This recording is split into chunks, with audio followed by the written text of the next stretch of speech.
গৌরনদীতে খালেদা জিয়ার সুস্থতা কামনায় দোয়া মিলাদ। আলোচনা সভায় কান্নায় ভেঙে পড়লেন কেন্দ্রীয় বিএনপি নেতা ইঞ্জিনিয়ার আব্দুস সোবহান।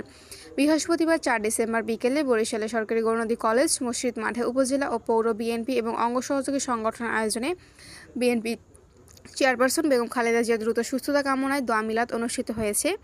অনুষ্ঠানের প্রধান অতিথি হিসেবে উপস্থিত ছিলেন বাংলাদেশ জাতীয়তাবাদী দল বিএনপির কেন্দ্রীয় নির্বাহী কমিটির সদস্য আলহাজ ইঞ্জিনিয়ার আব্দুস সোবহান। দোয়া মিলাদের আগে অনুষ্ঠিত আলোচনা সভায় তিনি দীর্ঘ আবেগঘন বক্তব্য রাখেন। বক্তব্যের এক পর্যায়ে তিনি বেগম খালেদা জিয়ার প্রতি হওয়া অন্যায় মামলা, নির্যাতন ও দীর্ঘ কারাবাসের কষ্টের স্মৃতিচারণা করতে গিয়ে কান্নায় ভেঙে পড়েন।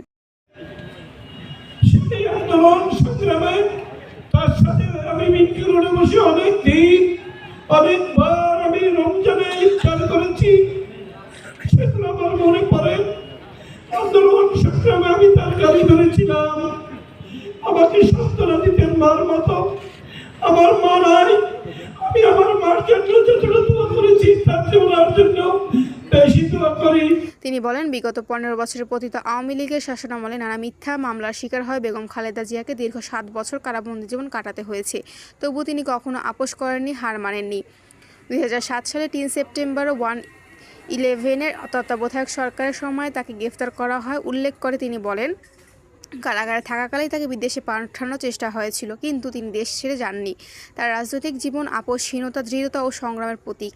সভায় সভাপতিত্ব করেন গৌরনদী পৌর বিএনপির সাবেক সাধারণ সম্পাদক ও বীর মুক্তিযোদ্ধা মোহাম্মদ শাহে আলম ফকির, সাবেক সাধারণ সম্পাদক সাধারণ সম্পাদক আব্দুল আউয়াল লোকমান, উপজেলা বিএনপির সাবেক সহসভাপতি সাদাত তোতা, উপজেলা স্বেচ্ছাসেবক দলের সাবেক সভাপতি আব্দুল মালিক আকবর, সাবেক বিএনপি চেয়ারম্যান আক্তার হোসেন বাবু, আগঞ্জের উপজেলা বিএনপির সম্পাদক ডাক্তার মাহমুদুল ইসলাম, উপজেলা যুব দলের আহ্বায়ক সুস্থতা কামনা করি এবং সুস্থ হয়ে আরো 5 বছর আমাদের মাঝে বেঁচে থাকে এবং আমাদের